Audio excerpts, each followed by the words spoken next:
if I'm the Chinese government, ako'y mag-iingat dito kay Marcos Jr.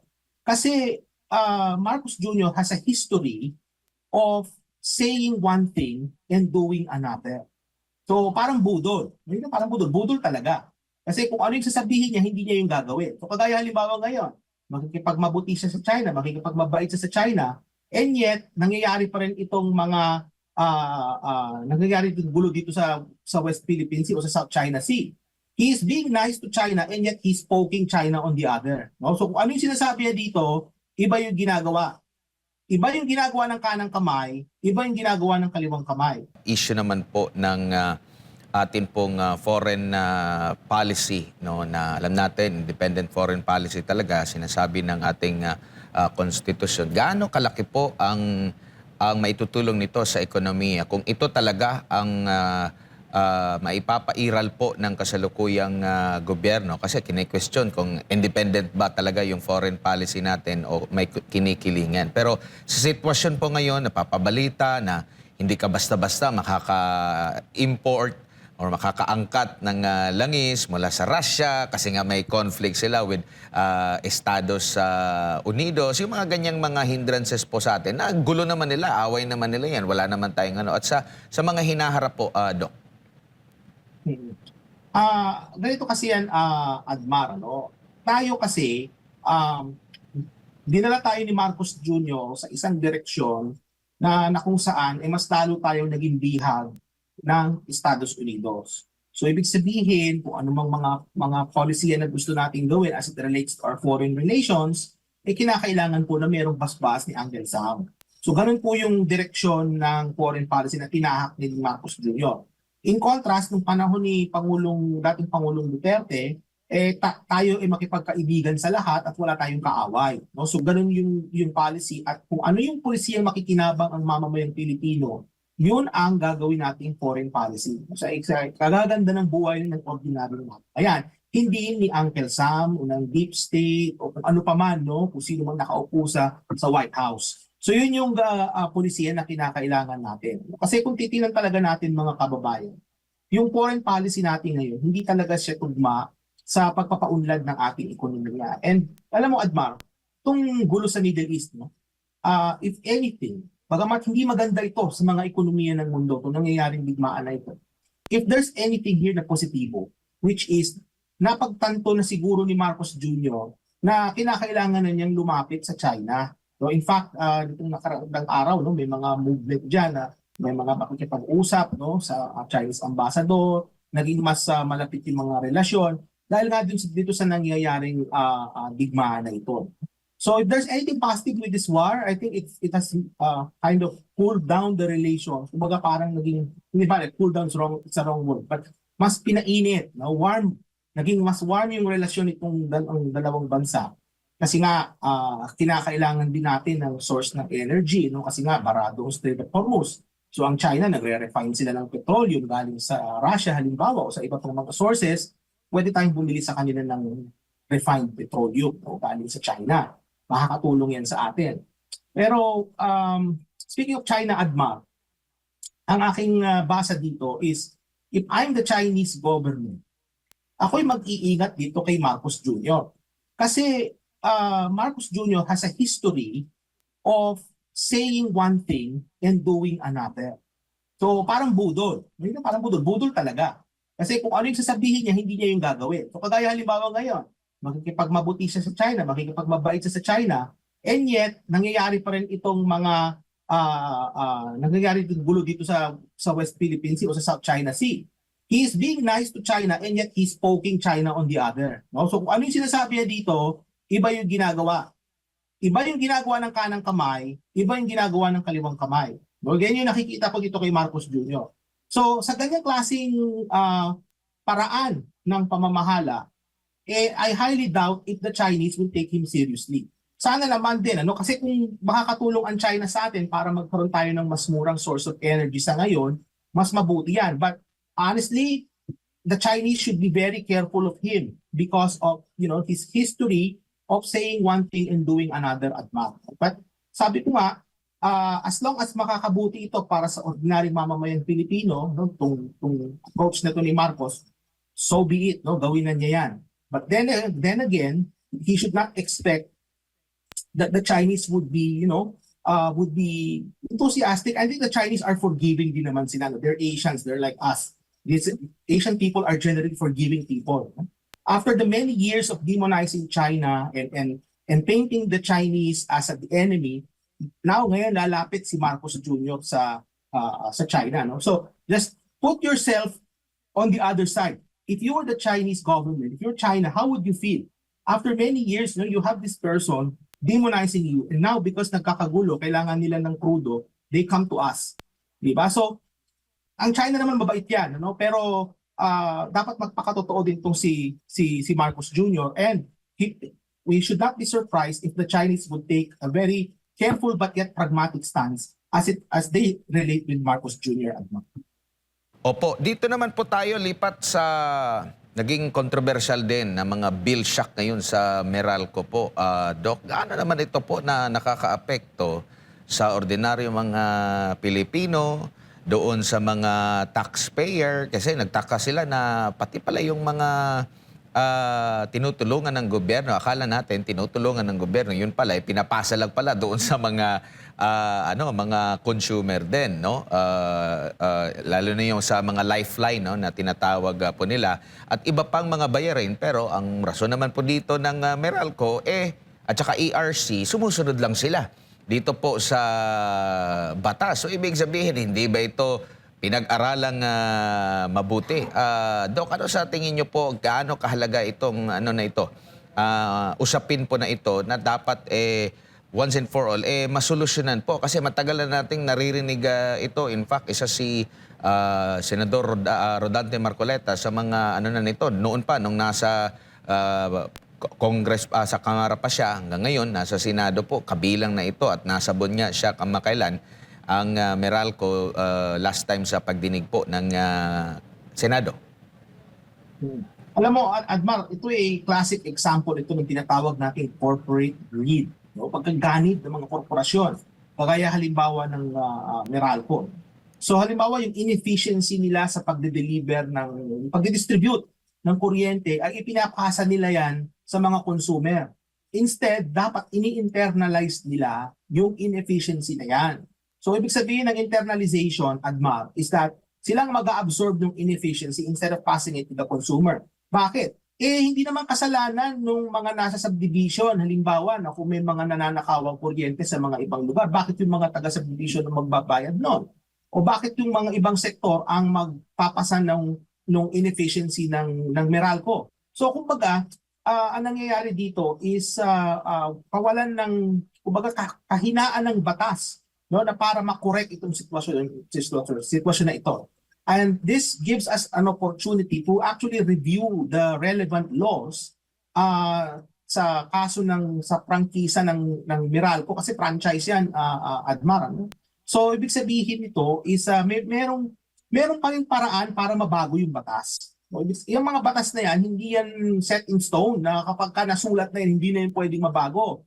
Ang mga batas na yan ay pwedeng amyendahan. No? So yung nangyayari sa Meralco is corporate greed. In fact, Admar, Meralco posted historic highs in terms of profits. No? Kung yung kinikita ng Meralco ngayon ay posible na sa mga pinakamataas nila sa kasaysayan ito in terms of profits. And yet makikita natin na yung inefficiencies nila ay ipinapasa nila yan sa consumer. Hindi naman tama yun. So I think, and I agree with Senator Marcoleta dito, no? Definitely, na merong mga opportunities, no, para maamyendahan yung batas, para ma-internalize ng Meralco yung inefficiencies nila at hindi nila maipasa yan sa consumer. Kasi just imagine mga kababayan, no, kung hindi sa inyo maipasa yung mga nagbabayad sa Meralco, no, kung hindi sa inyo maipasa yung inefficiencies nila, bababa ang singil sa kuryente para sa inyo. And also, Adman, speaking of kuryente, napakamahal pa rin ang kuryente sa ating bansa. At the fact na mahal ang kuryente, that pushes investors away. And itong si Marcos Jr. hanggang ngayon, hindi pa rin niya ginagawa ng paraan para bumaba ang singil sa kuryente. Sinabi niya nung kampanya, gagawa siya ng mga paraan, mga polisiya, programa, para maibaba ang presyo ng kuryente. And yet hanggang ngayon, ganyan pa rin at nakita natin ang ginagawa ng Meralco sa ating mga mamamayan. So, ibig sabihin, definitely, meron pa rin opportunity para baguhin yung batas at singilin ninyo si Marcos Jr., mga kababayan. Nasaan na yung pinangako niyang murang kuryente na pagbaba ng presyo ng kuryente? Hanggang ngayon, wala pa rin, hindi pa rin bumaba ang kuryente. Kaya nabanggit ko nga kanina, yan ay halimbawa yan na kung ano yung sinabi ni Marcos sa kaliwa, iba yung ginagawa sa kanan. O kung ano yung ginagawa ng kaliwang kamay, iba yung ginagawa ng kanang kamay. Hindi pa rin, hindi tugma. No? Madalit salita, pambubudol na naman yan. No? So, meron pa rin opportunity mga kababayan, no, para mabago yung batas at thank goodness for senators like Senator Rodante Marcoleta na nakita niya yan na may paraan pa para maamyendahan yung batas para mas maibaba pa lalo ang presyo ng kuryente. Huli na lang po, meron pong mga nananawagan na magbitiw na sa pwesto bilang Executive Secretary si Ralph Recto na dati ring Finance Secretary na sinasabi nila na ito yung parang kabilang sa mga responsable daw. Kaya ganito po yung takbo, tahak ng ating ekonomiya ngayon. Nababansagan nga po siya, Doc, na VAT man. Ano po ang masasabi niyo po dito? And sa tingin niyo po, sino talaga ang accountable, no? Ang kung pag-uusapan itong mga pangyayari, mga ganap at yung mga napupunan niyo po sa takbo ng ating ekonomiya ngayon? Nabanggit ko to sa isang interview sa inyo, Advar, noon, ano, na itong mga polisiya halimbawa na pinaniniwalaan ni Secretary Recto, itong pag-i-impose ng mga taxes, gaya ng VAT, yan yung Keynesian na policy na kung saan yan tuloy-tuloy ang paggastos ng gobyerno, taasan ninyo yung buwis, kasi pag tinaasan ninyo yung buwis, meron tayong magagamit para panggastos ng gobyerno. Ganong paraan, ano? Meron din namang isang school of thought, Admar, na kung saan instead of i-increase mo yung taxes mo, ibababa mo yung taxes para magkaroon ng economic activity. So, sa basa ko dito kay Secretary Recto, yung kind of policies na nakita natin sa kanya over the years, no, since na siya ay naging senador, no, yung kanya ngayon experience in the executive department. What I saw is a case of policy of expansionary fiscal policy. Ibig sabihin, pag-expand ng gobyerno at the same time, pag-i-increase ng mga buwis. No? So, there are times, Admar, na okay yung ganitong policy. No? Hindi ko sinasabing palpak yung polisiya na yun kasi in fact sa mga ibang bansa, umu-okay naman yan eh.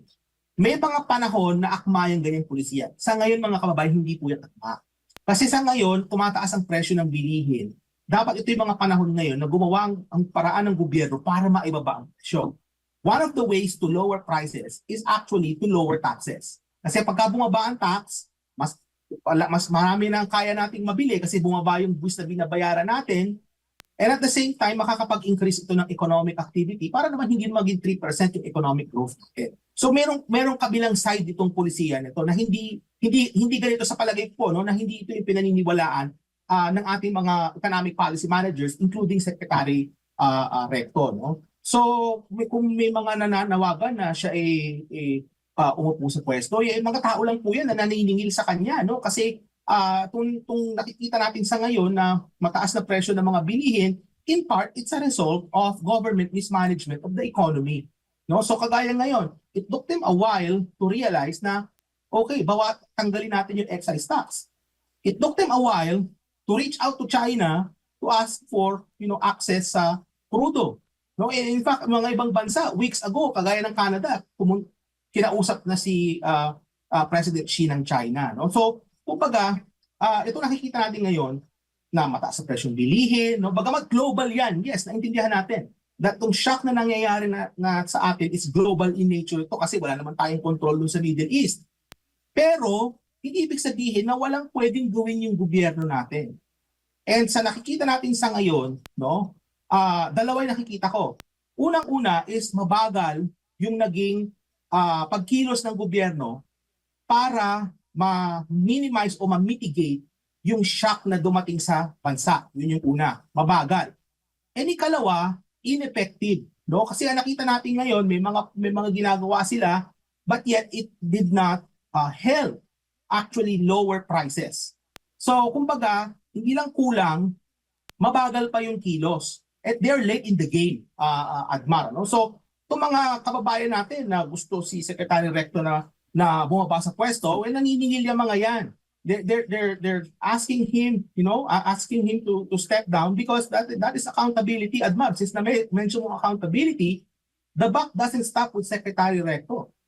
In terms of accountability, the buck stops with the president himself. At the end of the day, Admar, it is the president who remains accountable to the people. Kung ano man yung nangyayari sa ngayon, sa kanya yan. No? So, ultimately, ang sisingilin dyan ay si Pangulong Marcos Jr. Opo. Doc, huli na lang. Nalagpasan na ba ng epekto ng oil crisis yung naging epekto ng pandemya noon sa pagdating sa aspeto ng ekonomiya? Kumbaga, mas malala ho ba ang oil crisis na ngayon kumpara sa pandemya noon pagdating sa aspeto ng ekonomiya? Oo. So I understand, Jake, wala tayong masyadong oras, no? But I'm gonna give you a very brief response. Noong panahon ni FPRRD, mas handa ang bansa sa anumang krisis. Bakit? Unang-una, mas mataas ang paglago ng ekonomiya. At ikalawa is yung ating pangungutang, no? Yung debt-to-debt GDP ratio, mababa. No? It was around 39% no, kung hindi ako nagkakamali. Basta mababa siya, less than 40%. Mababa. Nagkaroon ng pandemic, the country was in a better position. Kasi nga maayos yung pamamalakad no, nung mga panahon na yon.